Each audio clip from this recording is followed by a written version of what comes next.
কি সমস্যা তোমার বলো তো? আমি আগের দিনও খেয়াল করেছি, আজকেও দেখলাম আঙ্কেল থাকলেই তুমি কেমন যেন চুপচাপ থাকো, কোনো কথা বলো না। আঙ্কেল যদি তোমার সাথে কোনো কথা বলে সেই কথার উত্তর তুমি প্রপারলি দাও না, টপিকটা অ্যাভয়েড করো। আবার উনি আজকে বলছিল যে ওনারা নাকি কোথায় চলে যাবে। প্রবলেমটা কি? তোমার কি আঙ্কেলের সাথে কোনো সমস্যা হচ্ছে? না।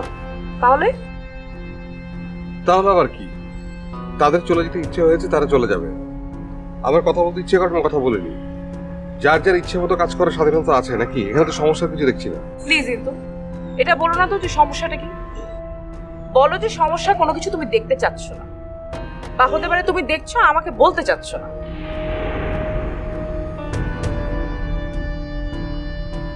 হ্যাঁ, হতেই পারে তোমার ফ্যামিলির সব বিষয় যে তোমার আমার সাথে শেয়ার করতে হবে সেটা তো কোনো ম্যান্ডেটরি বিষয় না। তাহলে জানতে চাচ্ছ কেন? কারণ তোমার চেহারাটা যখন এমন গোমরা হয়ে থাকে তখন আমার দেখতে ভালো লাগে, তাই। তোমাকে বললে আমার চেহারা বদলে যাবে, সব সমস্যার সমাধান হয়ে যাবে? আশ্চর্য, তুমি আমার সাথে এভাবে কথা বলছো কেন?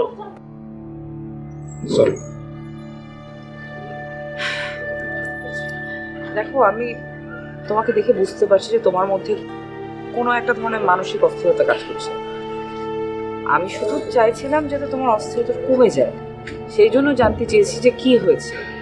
মানে এমনও তো হতে পারে যে maybe I can help you, that's ইট।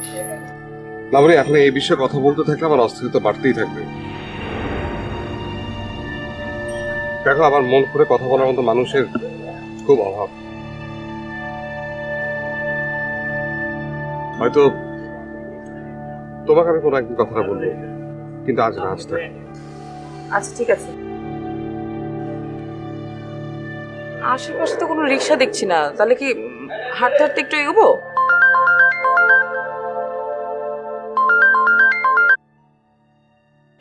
কি হলো, ফোন ধরলে না যে? এখন কারোর সাথে কথা বলতে ইচ্ছে করছে না। কারোর সাথে কথা বলতে ইচ্ছে করছে না মানে? আমার সাথেও না? তুমি সাথে আছো বলে তো অন্য কারোর সাথে কথা বলতে ইচ্ছে করছে না। I C.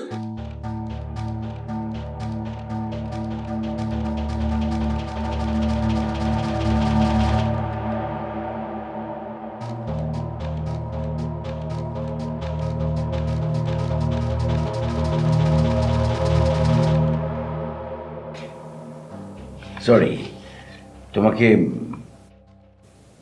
মানে আমি একটা কাজের মধ্য থেকে মানে আরেকটা বিষয়ে মনোসংযোগ করতে পারি না। এটা শেষ করে তারপরে আরেকটা কাজে যেতে হয়, আদারওয়াইজ আমার মনোযোগটা একদম ঠিক থাকে না। না, it's okay boss, no problem. আর আরেকটা বিষয় হচ্ছে যে মানে একজনকে সামনে বসিয়ে রেখে আমি যদি অন্য কাজে ব্যস্ত হয়ে পড়ি তাহলে এটা তো সুন্দর দেখায় না, এটা এক ধরনের অভদ্রতা। You understand?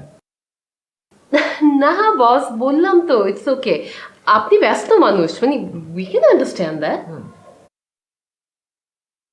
By the way, আমি তোমাদেরকে যখন ওই মনিটরে দেখলাম তখন তোমাদেরকে আমি ঠিক মানে আমি বিষয়টা বুঝতে পারিনি যে উনি তোমার সঙ্গে আছেন।